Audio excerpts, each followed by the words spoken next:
Amigas e amigos, TV Entrevista hoje tem o prazer de conversar com Lázaro Jerônimo Ferreira, ou, como é conhecido e aclamado, Lazo Matumbi. Nascido em Salvador há 68 anos, grande voz do povo negro, Lazo é cantor e compositor de clássicos como Alegria da Cidade, Abolição e, além de bela canção, a estupenda aula de História do Brasil chamada 14 de Maio. Lazo Matumbi. Enorme prazer ter você aqui no TV Entrevista. Prazer é todo meu, Bob. Vamos começar? Vamos que vamos. Sua mãe, Minervina, te levava, filho único, para rodas de samba na Federação, no bairro da Federação. Ela cantava, usava prato como instrumento musical e tocava atabaque. E que idade você tinha? E eu pergunto, quem chegou primeiro? A música em você, você na música, ou foi amor à primeira vista, mútuo? Na realidade, eu sempre digo que a minha música vem das entranhas, porque a minha mãe era super musical e eu me lembro que com 12 anos eu vi minha mãe tocando no prato e cantando muito afinado e uma galera que ficava de amigos e vizinhos em torno dela, muito emocionado com o canto dela e ela tocando no prato e eu, por conta de ter ritmo, comecei a tocar no atabaque acompanhando ela. Ou seja, aí eu digo que depois de tanto tempo, mesmo sabendo que a minha música vem das entranhas da minha mãe, eu acho que a música me escolheu. Eu não escolhi a música me escolheu. E seu pai, Florentino, que era funcionário da Chesf, também era da música? Não, meu pai ele gostava muito de música, mas meu pai era um cara frustrado, porque ele vem do interior, de Santa Amaro, de Terra Nova, e ele falava assim para mim, meu filho, eu tentei tocar instrumento de sopro na filarmônica, mas eu nunca consegui. Eu gostaria muito de poder tocar me deram logo aquele negócio grandão, eu digo, tuba, aquele negócio muito pesado, mas eu nunca consegui tocar, nunca tive muito ritmo, não. Eu digo, relaxe, sobrou para seu filho, deixa que eu assumo de boa. Graças a Deus. Então essas rodas de samba foram muito importantes. E eu pergunto uma coisa, e o samba junino? Para quem não sabe, não é daqui, o que são os sambas juninos? Na realidade, esse samba junino é uma herança histórica do samba do Recôncavo, que era feito aqui na época de minha mãe, anos 60, 70. Eu lembro de minha mãe... chegava aí no Gantuá, na Baixada do Gantuá, onde hoje é o Largo da Garibaldi, chegando e os amigos dela dizendo assim, que bom que você chegou, que é São João, a gente vai fazer o nosso samba. E eu ficava louco querendo saber o que era aquilo. Era um agrupamento de vizinhos e amigos que saíam tocando, cantando samba, indo na casa dos vizinhos. E os vizinhos tinham como prazer oferecer todas aquelas iguarias que eram do São João, como milho cozido, amendoim, Curau, o licor. Então, em cada casa se fazia um samba e era oferecido isso. Isso já era uma reprodução do que acontecia no Recôncavo. Depois de anos, isso começou a ficar de uma forma tão acirrada na Bahia, aqui em Salvador, onde todos os bairros faziam isso e aí denominaram de samba junino. Parece que Timbalada, Carlinhos Brau, vem daí também dessa mesma mistura, é isso? Na realidade, Brau, quando começou a Timbalada, pelo que eu lembro que ele pegou alguns expoentes desses sambas juninos e levou para fazer a Timbalada. Eu lembro que tinha um menino que era muito meu amigo, que até faleceu esse ano, Augusto Conceição, e Vivaldinho, que era da Timbalada, que era do Samba Fama aqui do Gantuá, que foram dos caras que foram precursores da Timbalada, porque tinha alguns músicos que tocavam timbal e tocavam muito bem. Eu acho que o saque de Carlinhos, de pegar esses músicos expoentes do samba junino, que tocava timbal muito bem, e levar para a Timbalada, aonde a linguagem da Timbalada, o efeito maior, são os timbals. Então, eu acho que ele teve esse saque muito interessante de tirar desses grupos os melhores percussionistas e levar para a Timbalada. Mas esses grupos juninos até hoje permanecem. Eu não sei se... Antigamente, eu era muito convidado para fazer parte das comissões de julgamento dos sambas juninos no Gé Velho, com meu amigo Jorjão Bafafé. E a gente ficava até 4, 5, 6 horas da manhã esperando aqueles sambas juninos que vinha da Liberdade, do IAPI, da Federação, do Velho de Federação. E era muito interessante. Eu não sei se hoje existe mais, mas naquela época era um encontro de sambas de São João, que era muito interessante. Depois se denominaram samba junino, com uma característica que eu até, de vez em quando, eu falo para alguns amigos que fazem parte disso. Não esqueçam que essa origem está no recôncavo. Não dá para a gente negar isso. Mesmo tendo sido criado aqui em Salvador, tendo sido desenvolvido aqui em Salvador, mas é uma herança histórica do recôncavo. Veio de lá. Claro. E eu procurando saber, lendo sobre você, aí me apareceu uma expressão. E o que foi o samba de jegue? Samba de jegue não, Bafo do Jegue. Bafo do jegue. Bafo do Jegue, na realidade, foi um bloco que eu fiz parte, que era no Politeama de Baixo. O Politeama é um bairro que é no centro, perto do Campo Grande, que naquela época era tido como bairro de classe média alta. E tinha uma escola de samba, chamada Escola de Samba do Politeama. Mas começou daqui da Garibaldi, o meu quintal, digamos assim, o meu lugar de encontro de amigos era no Garcia. E eu passava, sempre via a Escola de Samba do Politeama ensaiando, mas depois acabou, como a tradição das escolas de samba na Bahia começaram a acabar, o Politeama foi uma das primeiras. E aí se montaram o Bafo do Jegue, que era um bloco carnavalesco, que se saía tocando frevo, até porque o frevo naquela época era um frevo, era muito louco isso, porque era uma reprodução do frevo pernambucano, tocado na guitarra baiana, porque o frevo pernambucano, a característica é sempre no sopro, e aqui não era tocado no sopro, era tocado na guitarra baiana, não tinha voz, não se tinha canto, era só a guitarra baiana que comandava a parada toda. E o Bafo do Jegue era um desses blocos. E eu vim participar do Bafo do Jegue depois de muito tempo que eu participei do Cacique do Garcia, da Juventude do Garcia. A Juventude do Garcia era uma escola de samba que era tradicional aqui em Salvador. Tinham 3 escolas de sambas que na época participavam e concorria muito, que era a Juventude do Garcia, Filhos do Tororó e Diplomatas de Amaralina, que era de Amaralina. Então, assim, eu era da roda de samba, eu adorava isso. Até por conta da herança da minha mãe, essa coisa de frequentar a roda de samba, para mim, era uma... Dia a dia. Era um dia a dia. E, no início, a minha ânsia era exatamente para dar continuidade àquele desenvolvimento de tocar percussão. Eu nem sonhava em cantar, a minha era tocar percussão. Então, no Bafo do Jegue eu tocava, no Cacique do Garcia eu tocava, na Juventude de vez em quando eu ia para lá e tocava. No Bafo do Jegue que eu já entro numa outra parada. Eu entro como diretor de bateria, daqui a pouco eu viro compositor e começo a cantar e começo a compor. E aí a história muda totalmente de figura. Composição, a primeira foi com que idade? Cara, eu fiz uma música pro Bafo do Jegue, acho que eu tinha o quê? 18, 17, acho que nessa faixa, né? Porque o Bafo do Jegue não tocava samba. Isso era uma coisa que me chamava muita atenção, porque como é que um bloco no Politeama, num bairro de classe média, onde tinha vários diretores negros, e não tocava samba, só tocava frevo. Isso me chamava muita atenção. Tanto que tinha um amigo meu que fazia uma música que se tocava todos os anos de carnaval, era uma música tradicional. Jegue, quantos anos você tem? Esse ano está mais velho, mas sua jeguinha não vem. E era um samba, e eu falava assim, ô Ivan, isso é um samba. Ele falou, eu digo, mas por que o Bafo do Jegue não faz outros samba? Não sei, os caras só querem tocar frevo. Eu digo, eu vou fazer um samba.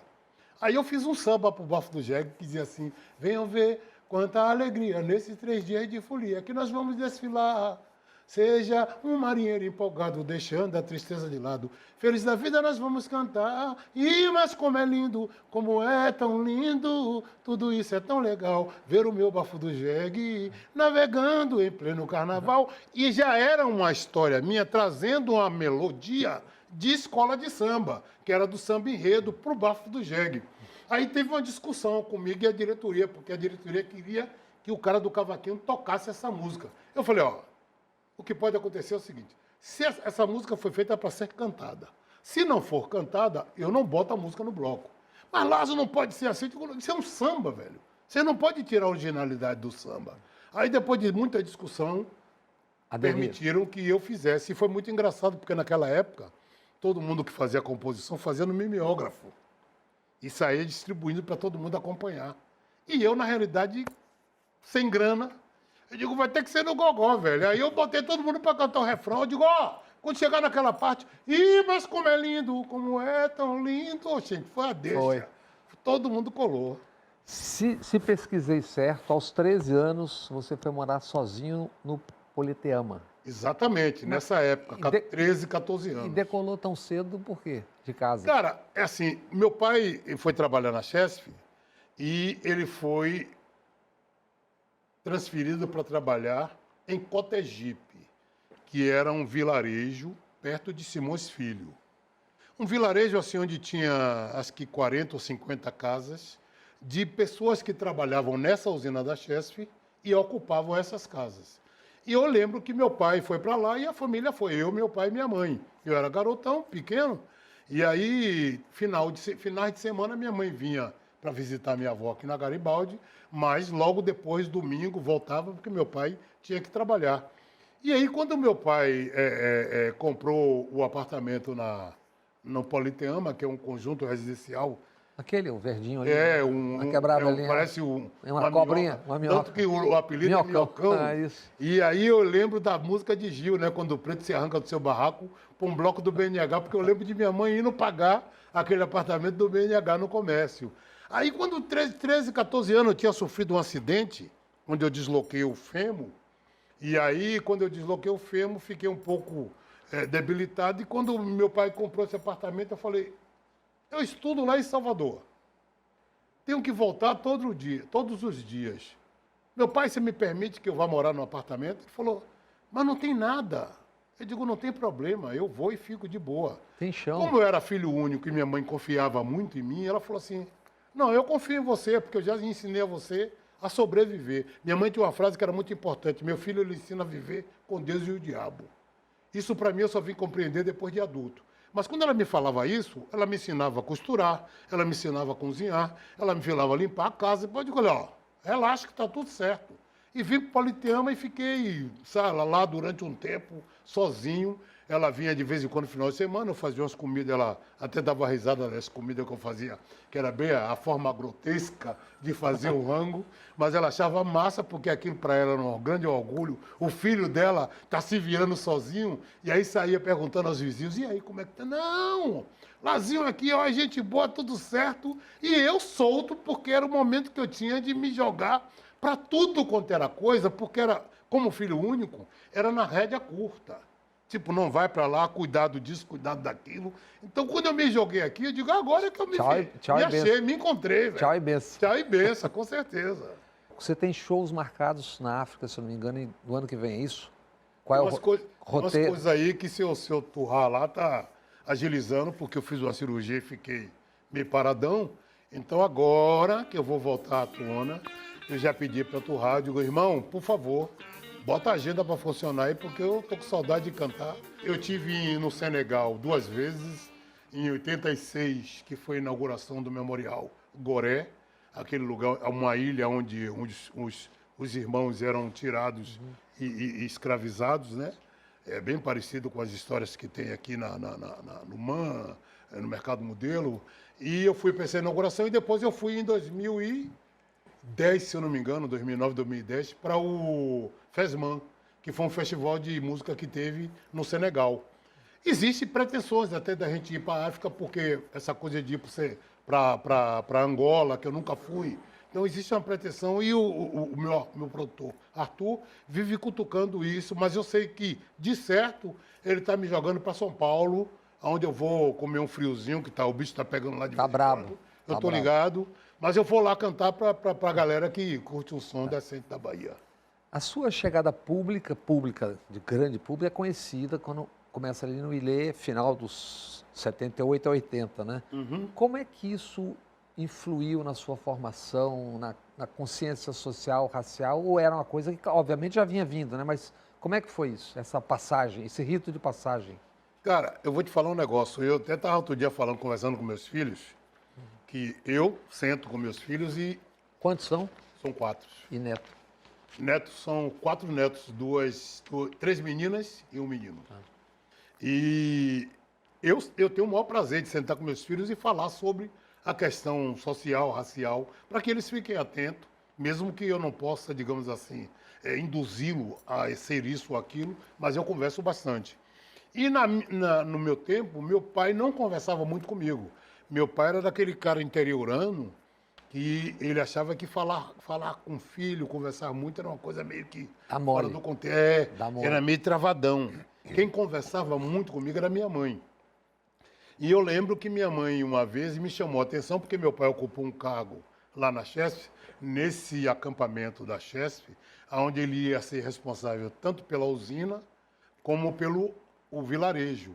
E aí minha mãe me chamou a atenção e falou assim, ó, você tem que ter cuidado agora com suas posturas, com sua forma de agir, porque seu pai agora é responsável pela usina, pelo lugarejo, pelo vilarejo, e você não pode pisar na bola. Você tem que dar exemplo. E desde aquela época, eu já observava o fato que era um questionamento meu, de as pessoas sempre me tratar não pelo nome, mas pela cor.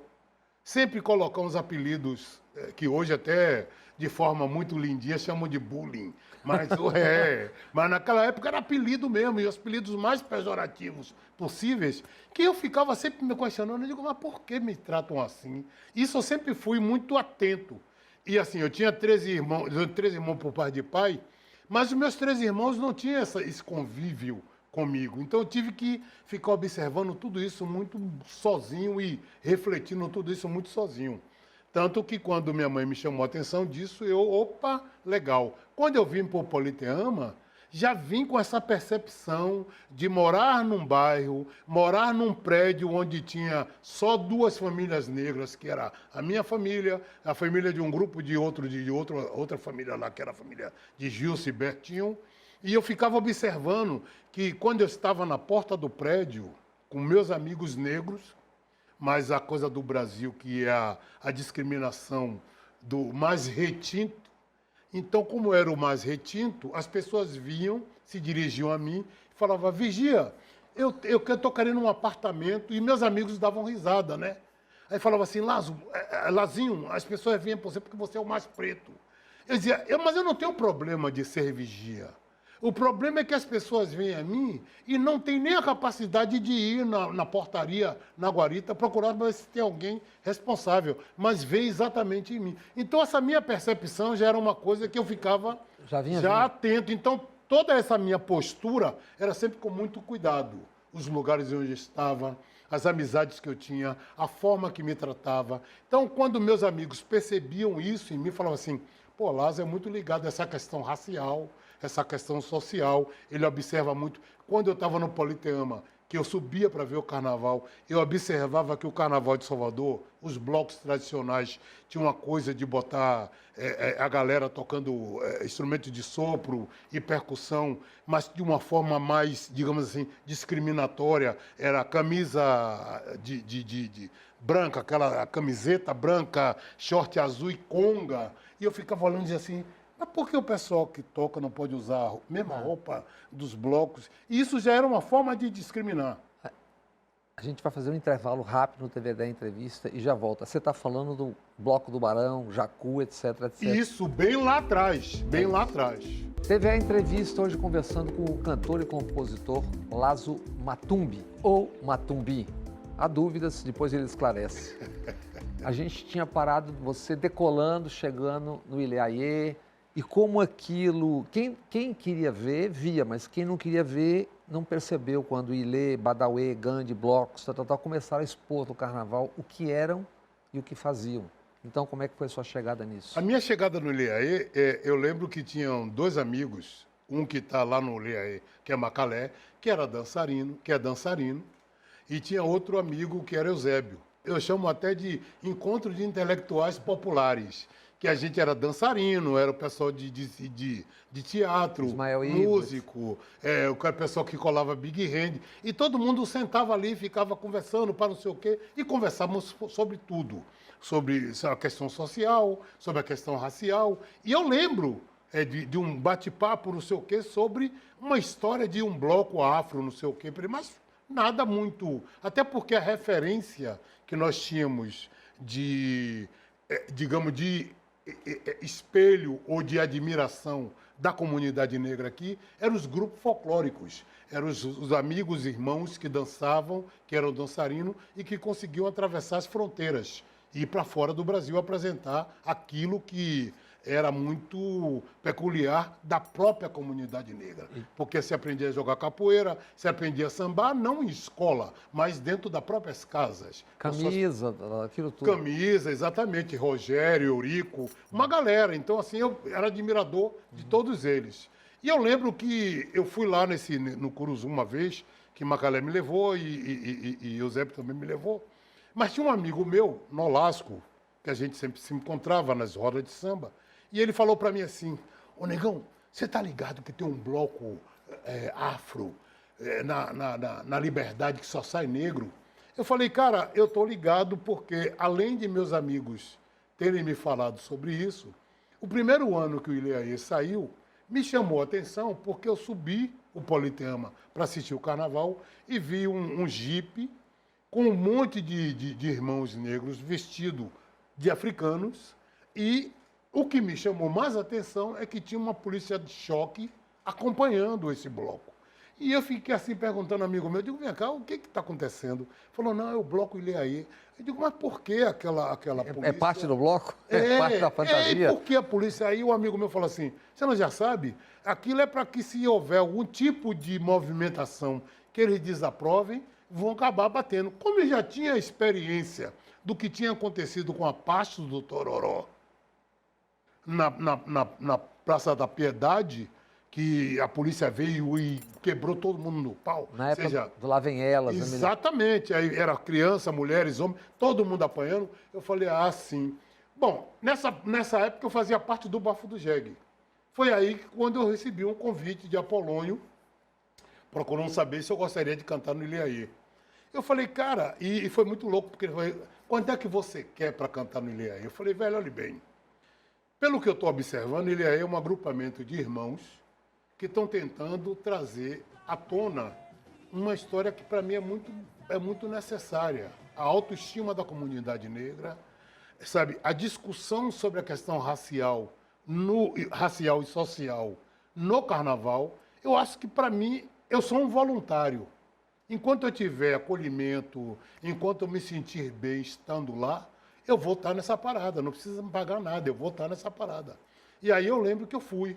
Os primeiros anos foi muito interessante, eu estava até noivo da minha primeira mulher, e eu lembro que eu levava ela ficava no carro até 5 horas da manhã, e eu cantando lá na quadra.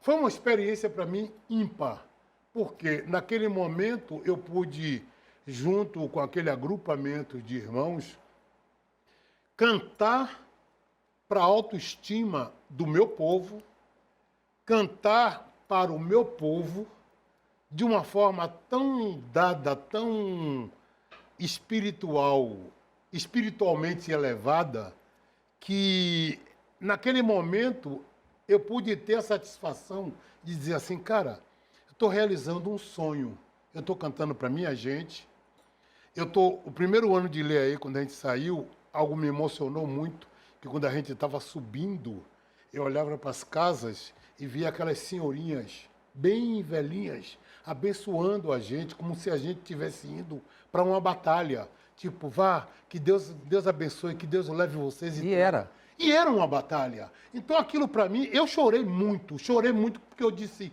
cara, eu estou me realizando, eu estou indo exatamente para a luta daquilo que eu mais sonhei e que mais discuti, que mais questionei na minha cabeça, que era essa coisa da luta contra o racismo. Ou seja, quando eu fui para o Ileaê, os 3 anos que eu passei no Ileaê, eu posso dizer que eu tive numa universidade da vida, onde eu pude ampliar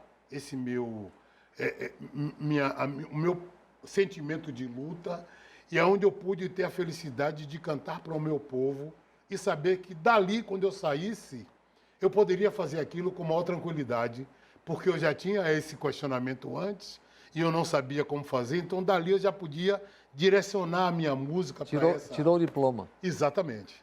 E é ali que o Lázaro ou o Lazinho ganha o matumbi ou matumbi. Você explica que é uma palavra iorubá. Então, explique um pouco isso. Eu saí do Ileaí em 80. No final dos anos 80, eu sou convidado por Baby Santiago para produzir um disco. E ele me faz uma pergunta interessante. Como é seu nome artístico? Eu tinha um nome artístico entre os meus amigos e os trabalhos que eu fazia, junto que eu tinha um grupo de samba chamado Sampagode. E eu fazia esses shows e as pessoas me chamavam de Lazinho Diamante Negro. E aí, quando eu falei para ele, eu digo, ó, as pessoas me conhecem como Lazinho Diamante Negro. Ele falou, mas é muito doméstico.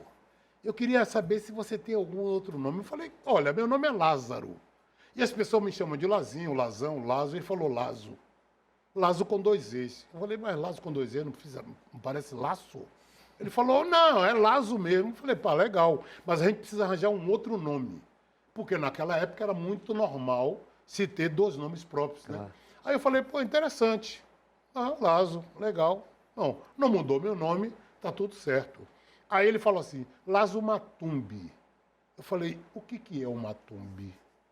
Ele falou, Matumbi é uma pedra sagrada da África. Só que ele me falou e não me deu dados sobre isso. Eu falei, Matumbi é uma pedra sagrada da África? Aí fiquei com aquela... Eu sou ariano, né? E ariano gosta de checar as paradas todas. Eu fiquei, será que é isso mesmo? Né? Vale a pena segurar essa viola? Aí teve um momento que eu refuguei, ele falou assim, ó, se você não assumir o nome e não quiser, a gente não faz mais disco nenhum. Eu falei, peraí, velho, tenha calma. Vamos conversar, peraí, vamos sentar de novo, vamos conversar. Eu assumo o nome, não tem problema não. Aí assumi, fiz um compacto na época, porque ele era o cara que, na rádio que ele trabalhava, Asquipiatã, era a única rádio que reproduzia o reggae.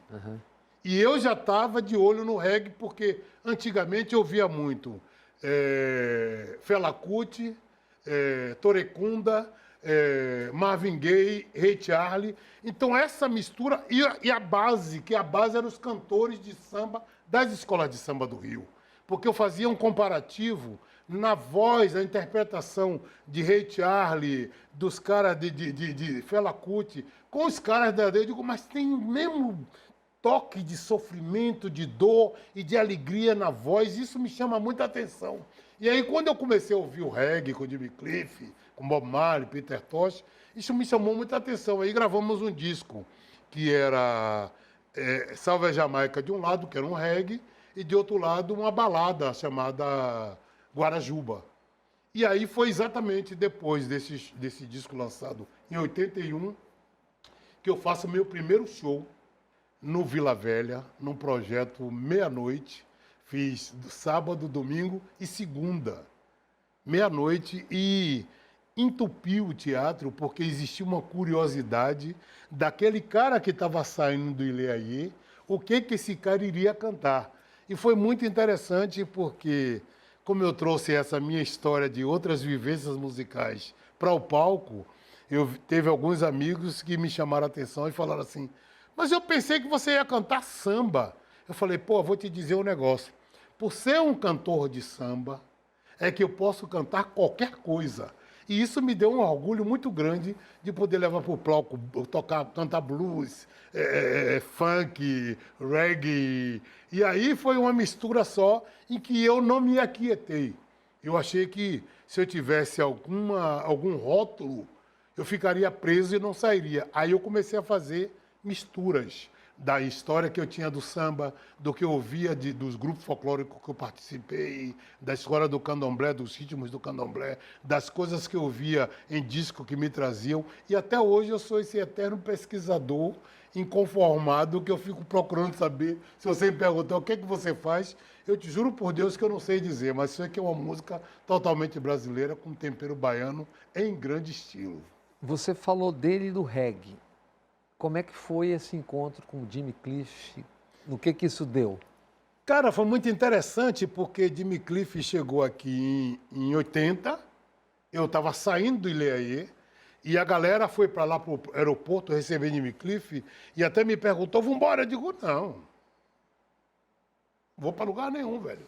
Eu vou assistir o show. Fui para Fonte Nova, assisti o show. Dele com Gil. Dele com Gil. Me chamou a atenção, até porque muita gente cantou muito mais as músicas de Jimmy Cliff do que a de Gil. Isso me chamou a atenção. Eu digo, pai, mas a galera não sabe cantar inglês e sabe cantar Jimmy Cliff mais do que Gil. Aí depois, anos depois, ele veio fazer um show no Baiano de Tênis. Era Gil, ele e Margarete. E Margarete me convidou para cantar Me Abraça e Me Beija, que era uma música minha que ela estava no repertório dela. Eu fui e cantei, foi muito legal, a energia foi muito boa. Conheci alguns músicos de Jimmy Cliff, como Tina Smith e outros mais. E aí eu me lembro que, acho que por meio do ano, alguma coisa assim, eu estava fazendo um show num barzinho ali na Maralina, Nordeste. Acho que era Nonô. Deve ser, eu não lembro o nome, era bem numa subidinha. Perto do Coqueiral ali. Isso, bem numa subidinha. E aí eu me lembro que alguém falou assim, Lázaro, tem uma figura ilustre aí para te ver. Eu falei, ilustre? Quem vem me ver aqui? Aí, de repente, quando eu subi, eu encontro o Daniel Rodrigues com o Jimmy Cliff. Eu falei, nossa, que coisa linda. Aí falei, mestre, pô, que prazer te ver de perto aqui, porque lá no show foi uma coisa muito rápida, né? Pô, eu, na realidade, aqui eu finto até não poder te mostrar o meu verdadeiro trabalho, porque eu tô só de voz e violão. Ele falou, não esquente não, é assim que a gente conhece o verdadeiro artista. Falei, pô, legal, não entendia muito o que ele falava, porque Daniel Rodrigues traduzia. E aí, Daniel Rodrigues, ficamos ali conversando, para não sei o quê, ele falou, o Jimmy vai ficar um pouco na Bahia, e eu tô pensando em convidar ele para produzir um disco para você. Eu falei, caramba, sério? Eu falei, pô, legal, vamos nessa. Aí depois começamos a nos aprofundar mais com relação a essa produção desse disco. E aí me veio aquela pergunta que não quer calar. Eu digo, Daniel, como é que vai ser essa produção? Ele falou, não, é porque ele vai fazer um disco aqui na Bahia, quem vai produzir é Cezinha e Heraldinho, que tem um estúdio. No teu caso, vai ser Cezinha e Heraldinho, que tem um estúdio, Jimmy Cliff vai colocar o nome, e eu vou colocar mais um, junto com outro amigo, o dinheiro. Aí eu fiz a conta no meu dedo assim. Cezinha, Heraldinho, o amigo de dois caras, mas Jimmy Cliff, 5 produtores. Rapaz, isso não vai dar certo. Não vai sair. Isso não vai dar certo. Mas não questionei nada. Eu falei assim, eu quero ver. Vamos ver como é que isso transcorre. Aí tá, tudo bem. E Jimmy Cliff, eu acho, até pelo fato de ter uma relação mais política com a questão negra, né, com a questão... E ele fez questão de me chamar para ir para os estúdios quando ele estava gravando. E eu me sentia muito envergonhado, muito acanhado, muito constrangido, porque os 12 meninos que estavam produzindo 2 discos dele eram meus amigos. E aí ele viria, quando ele estava gravando, ele falava assim, Lazo, what you think? Do you like? Aí eu... Tinha coisas que eu gostava que eu falava assim, good, man. Aí tinha coisas que eu não gostava, eu falava assim, Aí quando eu olhava, estavam os 2 amigos me olhando com a cara feia. Tipo, pô, Lazo, você em vez de ajudar, você tá atrapalhando. Eu digo, mas o cara tá me perguntando, eu tenho que dizer a real, velho. E nessa onda ficamos, ele gravou o disco dele, e para não sei o quê, pererei, começamos a fazer aquela parada. E ele me pediu um percussionista. Você me indica um percussionista? Eu indiquei Gabi Guedes, que na época tocava comigo, e eu achava que era o cara que mais tinha uma relação ligada ao candomblé e que podia levar para a música de Jimmy um potencial bastante interessante. Aí indiquei Gabi Guedes. E depois, ele perguntando a Cezinha que ele precisava de um outro percussionista para poder fazer a releitura real do samba reggae. E aí Jimmy Cliff falou assim, Cezinha falou, mas você precisa de um outro percussionista? Ele falou, é porque tem o Big Drums. Então, quando ele via aquele som do Olodum com aqueles tambores, ele falou, eu preciso de uma pessoa para fazer o som do Big Drums. E aí ele falou, eu preciso de você. Aí Cezinha falou, eu posso indicar o Lazo, porque o Lazo é percussionista e canta. Então você pode levar o Lazo. Bom, eu sei que nesse acerto dele com o Daniel Rodrigues, ele me levou e eu comecei a abrir o show dele com 3 músicas minhas, tocava a percussão, era ajudante de percussão de Gabi Guedes, tocando Big Drums, e aí a gente resolveu. Teve a Rock in Rio. Fizemos o Rock in Rio, foi o primeiro convite que ele foi. Eu fui lá e cantei No Man Cry na versão de Gil, lá no Rock in Rio, foi uma passagem muito interessante. E daí ele me levou para a turnê lá fora. Que foi uma coisa longa, né? Que foi 3 anos de turnê. Só que no primeiro ano nós fomos, e eu como bom observador, como bom baiano, só na orelha e na observação, né? Até porque eu não falava muito inglês. Aí eu ficava só ouvindo. Aí teve um dia que eu perguntei a ele, Jimmy, what you think about my record? Ele falou assim, nothing. Eu estou pensando agora na turnê. Falei, interessante. E isso me disse tudo, me respondeu tudo. Falei, bom, já que ele disse que está pensando na turnê, a gente vai dar continuidade à turnê e ele vai continuar pensando na turnê dele. E eu tenho que pensar no meu disco. Eu digo, vou fazer o seguinte, eu vou aproveitar a oportunidade dele ter ido para o Brasil estudar o samba reggae, eu vou queixar ele para ficar um tempo na casa dele na Jamaica, para estudar um pouco mais do reggae e fazer uma demo para mim. Aí no segundo ano foi quando eu vim, no final da primeira turnê, eu voltei com a grana, deixei em casa e falei para a mulher, falei, ó, segure a onda aí que o ano que vem eu não vou voltar no meio do ano, vou ficar na Jamaica e vou produzir o meu trabalho. Ela falou, eu digo, E aí pedi para ele para ficar na Jamaica. E aí fiz uma demo na Jamaica, peguei os músicos dele, peguei o técnico que trabalhava com ele e fui fazer uma demo. E foi muito engraçado porque o técnico dele falou, você quer um produtor? Eu falei, não, eu não preciso de produtor. Eu só preciso de alguém que traduza o que eu quero. E aí ele, pô, sério? Eu falei, vamos nessa. Aí entramos no estúdio, começamos a dizer, eu quero isso, eu quero aquilo, eu quero que faça assim, eu quero que faça assado. Começamos a produzir um disco, essa demo, e na viagem do segundo tempo da turnê, eu fui ouvindo essa música e rascunhando tudo que eu queria mexer e mudar. Na volta dessa turnê, que foi no final do ano, eu voltei para a Jamaica, fui para o estúdio, comecei a mexer, preparei algumas coisas e voltei para Salvador para terminar o disco aqui. E intitulei esse disco Arte de Viver, porque naquele momento eu estava vivendo a vida com arte, ou seja, aproveitando o fato de estar ganhando dinheiro e estava me movimentando. E a ideia de Jimmy Cliff produzir meu disco já tinha ido para as nuvens, porque eu já tinha feito aquilo que realmente eu gostaria de fazer. E aí vim e lancei meu disco. Lazo, então você volta da excursão, dá um beijinho pro Jimmy Cliff. Isso, volta. já volto da excursão, termino meu disco. E aí, no momento que eu terminei meu disco, eu falei, não tem mais sentido eu estar trabalhando com o Jimmy Cliff. Até porque a minha história me chamava. O meu público me questionava. E aí, quando é que vai ter show? Quando é que vai voltar? Eu falei, não, já estou voltando. Aí falei, Jimmy, legal, foi massa trabalhar contigo, mas já estou voltando para a minha estrada. Dando um pulo, em 86, com Jorge Portugal, você fez Alegria da Cidade. Quem gravou e fez enorme sucesso foi Margarete Menezes. Isso. Cantava, a minha pele de ébano é a minha alma nua, espalhando a luz do sol, espalhando a luz da lua. Espelhando a luz da lua. Espelhando a luz da lua. Rola uma história, que eu não sei se é fato ou boato, você vai esclarecer para a gente agora, que essa canção teria sido, se não uma resposta, um contraponto à música Fricote, de Luiz Caldas, que se referia à nega do cabelo duro que não gosta de pentear. Exato. E essa música, a letra original dizia, eu sou o sol da Jamaica, eu sou a cor da Bahia. Isso. E a letra foi trocada, em vez de eu sou a cor da Bahia, ficou eu sou o som da Bahia. Uhum. É isso mesmo? É isso mesmo. Um compositor baiano teria lhe dito que isso foi uma coisa da gravadora.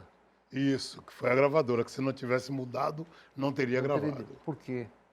É porque a gente vive num país racista, onde essa história da afirmação ou da continuidade das práticas racistas, ela é vigente em todos os lugares. Então, assim, tudo que você tenta fazer para a reafirmação da nossa história, da nossa dignidade, tem sempre algumas pedras no caminho, como se tem até hoje.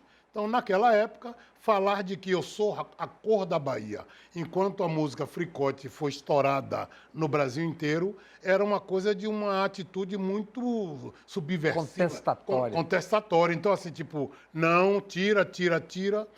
Jorge Portugal, na época, ele falou assim, pô, parceiro, fiquei muito triste. Eu digo, não fique. Não fique porque a música, ela tem vida. E, de repente, quem sabe, mesmo tirando uma parte importante da poesia, essa música pode ganhar vida e ela, ganhou vida e ela estourou exatamente no movimento. E já tinha tido algo parecido, se eu não me engano, com A Cor Dessa Cidade Sou Eu, da Daniela Mercury, de Totti Gira, seu compadre. Parece que teve uma coisa que teve que mudar também. Na realidade, eu não sei exatamente, porque ele nunca me falou claramente se isso tinha sido mudado ou não. Eu lembro que uma vez eu vi um post, acho que de um programa aqui do TV Revista, ele fazendo, e ele falou, eu vou cantar a música original. E como ele começou a cantar a música original, é totalmente diferente do que foi gravado, do que foi o sucesso nacional. Mexeram na cor também. Mexeram na cor, nas cores. Até porque é fato de que aquele canto é um cântico de alguém que está sentindo dor. De alguém que está dizendo assim, ó, a cor dessa cidade sou eu, o canto dessa cidade é meu.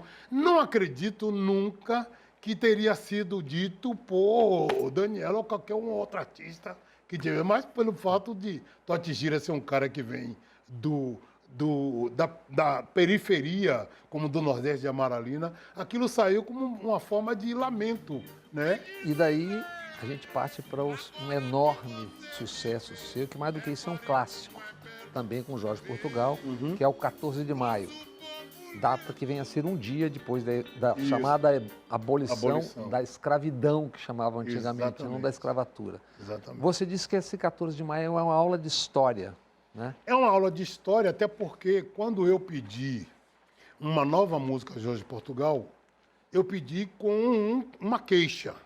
Eu falei, Jorge, olhe bem, eu ultimamente estou declamando a alegria da cidade, porque percebo que na hora que eu canto, apesar de tanta dor que nos invade, somos nós a alegria da cidade, parece que os olhares me colocam naquele lugar pão e circo.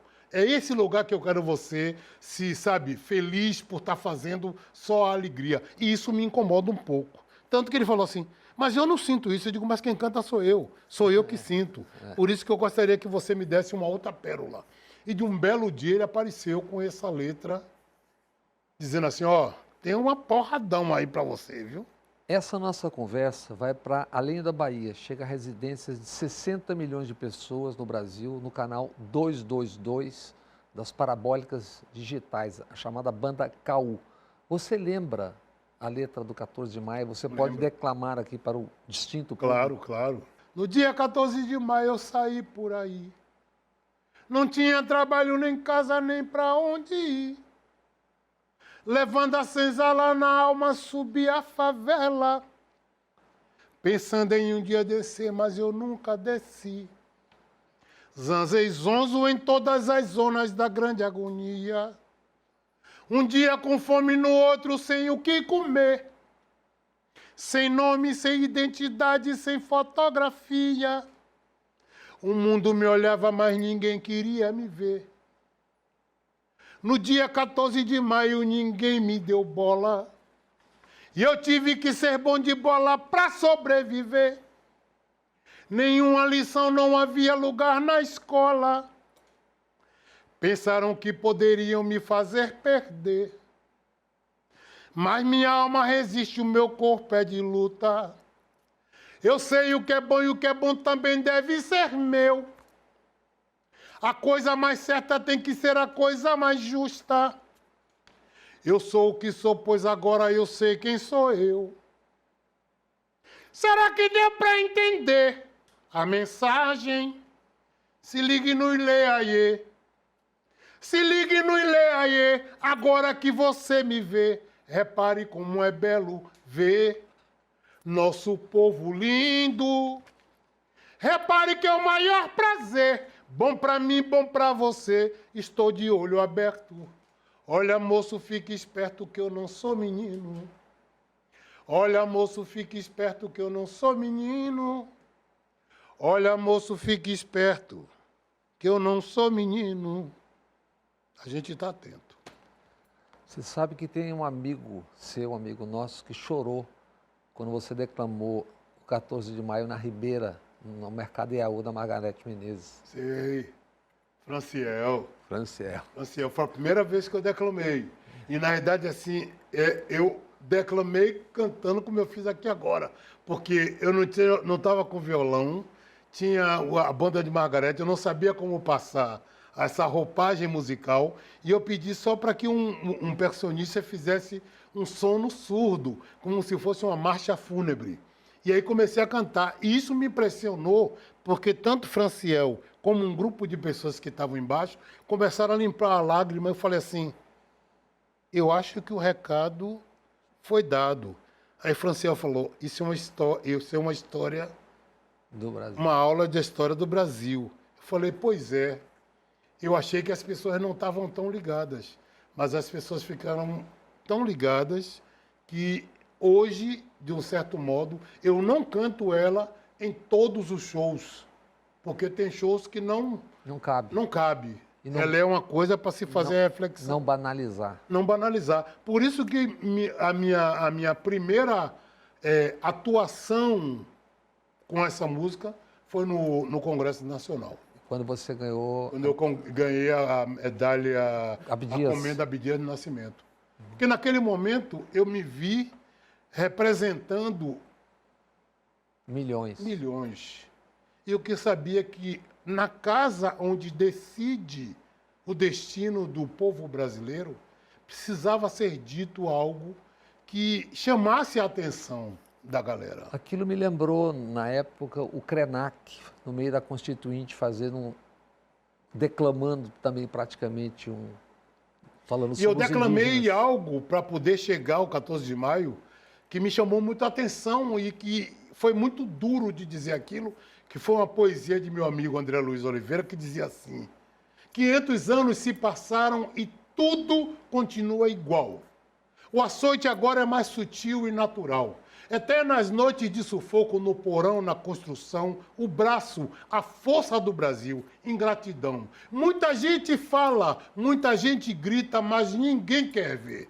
Minha gente abandonada hoje, sabendo por quê. Favelados, indigentes, sem dinheiro, todos, ou quase todos, descendentes de nobres guerreiros, indígenas e africanos. Homens livres para amar. Tantos anos, nenhum teto para morar. Ei! Ei! Abram caminho. Branca é a dor que passa.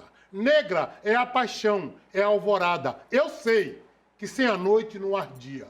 Por isso, meus irmãos, não vamos adiar mais nossa alegria. E é isso, nós não podemos adiar nossa alegria. Nós temos que lutar o tempo todo para poder fazer desse país um país mais digno, uma nação respeitosa. Enquanto essa nação não for respeitosa com seus dois pilares, indígena e africano, ela não será uma nação. A gente vai ter muito que discutir. Alô, Brasil, acorda, mostra a sua cara. Em 2021, no auge da loucura, da pandemia, da ivermectina, daquela toda, você, com o álbum A Jô, você celebrou 40 anos de carreira, né? Na sua visão, aquele Brasil, onde é que o Brasil está hoje? Ainda continua perdido. Mesmo que a gente tenha pessoas e um presidente que tenha a sensibilidade de entender parte dos nossos anseios. Mas entender não significa compreender como um todo. Nós ainda temos uma grande dificuldade de entender o que se passou lá atrás. O genocídio que foi da comunidade negra, o genocídio que foi do meu povo indígena. Então, assim, hoje, a comunidade negro-indígena luta para sobreviver, porque parece que existe um projeto de extermínio dessa comunidade. Se você for ver o índice de jovens negros que estão sendo mortos no Brasil, e mesmo com um governo de esquerda, a gente fica assustado. Então é necessário que nós estejamos muito atentos. Eu sempre digo que a nossa esperança é a juventude. Você já declarou não ver problema em artistas brancas se apropriarem, por exemplo, da chamada Axé Music, desde que reconheçam sua matriz negra.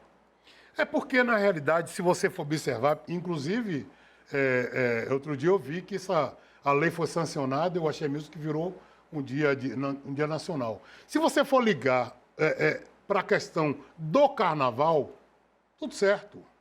É mais um dia de festa no carnaval. Mas o processo inicial, tendo uma música que foi o pontapé inicial desse movimento todo, com uma música chamada Fricote, que desqualifica e desconstrói tudo o que os blocos afros tinham construído, esse movimento não é um movimento que tenha agregação. Pelo contrário, é um movimento que é separatista, é um movimento que separa. E aí estão os números. Na realidade, até domingo agora, assistindo o programa de Luciano Huck, eu vi exatamente Zebrinha fazer uma menção honrosa a Neguinho do Samba e dizer, o Axé Music deve muito a Neguinho do Samba. Porque naquela época, boa parte dos artistas negros, boa parte dos blocos afros ficaram no escanteio, não se tocava muito, não se tinha muitos artistas, apesar porque existe uma contradição, porque a gente tem várias Áfricas numa grande diáspora chamada Salvador e que existem suas contradições. Então, assim, boa parte desse movimento foi subsidiado por artistas negros, com suas composições, mas que esperavam estar no topo e não tiveram. Muitos subsidiaram, mas não conseguiram chegar ao mesmo patamar Na hora da festa. Na hora da festa. E como a gente vive um país que prisma pela desigualdade social, econômica, todas essas pessoas que estão na base da pirâmide vão ser difíceis chegar e alcançar o topo daquilo que a gente almeja, que é ser igual. Tipo, 14 de maio, cadê as terras? Cadê os títulos? Eu contribuí tanto para o crescimento dessa nação. Cadê? Eu vou ficar na rua? Aí, de repente, vem uma lei que diz assim, eu estou na rua enquanto eu estou buscando emprego, vem uma lei que diz que eu estou na lei de vadiagem. Então, não me vê como um cara que contribuiu. Ou seja, a gente precisa discutir o Brasil nos mínimos detalhes. Até porque, quando a gente discute o Brasil nos mínimos detalhes, a gente vai ver que quem mais sustenta o Brasil são as pessoas que, de um certo modo, levantam essa bandeira de uma forma firme, até para ajudar isso que está acontecendo. Tipo, esse aumento dessa coisa que o presidente dos Estados Unidos fez, essa taxação. Quem vai defender, na realidade, o Brasil é aquele pobre mais humilde, vai dizer assim, por que a gente tem que ser mandado pelo cara lá de cima?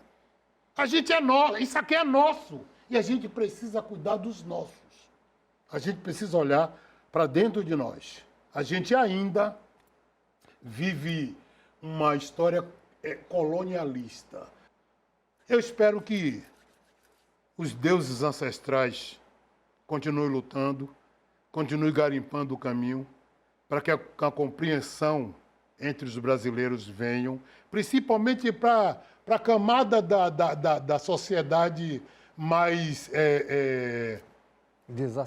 desassistida. E principalmente para aquela camada da sociedade que ainda acha que pode viver nos seus privilégios, botando sempre alguém abaixo dos seus pés. Lazo, enorme prazer ter você aqui com essa conversa. Obviamente, a gente precisaria de muito mais tempo. Outras virão. Te agradeço muito. Eu que agradeço a você a oportunidade. E axé para todos. Vamos, que a luta é grande, mas a vitória é certa. Agradeço sua companhia. Espero por você no próximo TVE Entrevista. Até lá, com conversas como essa. No dia 14 de maio, ninguém me deu bola. Eu tive que ser bom de bola pra sobreviver. Nenhuma lição, não há pensaram que poderiam me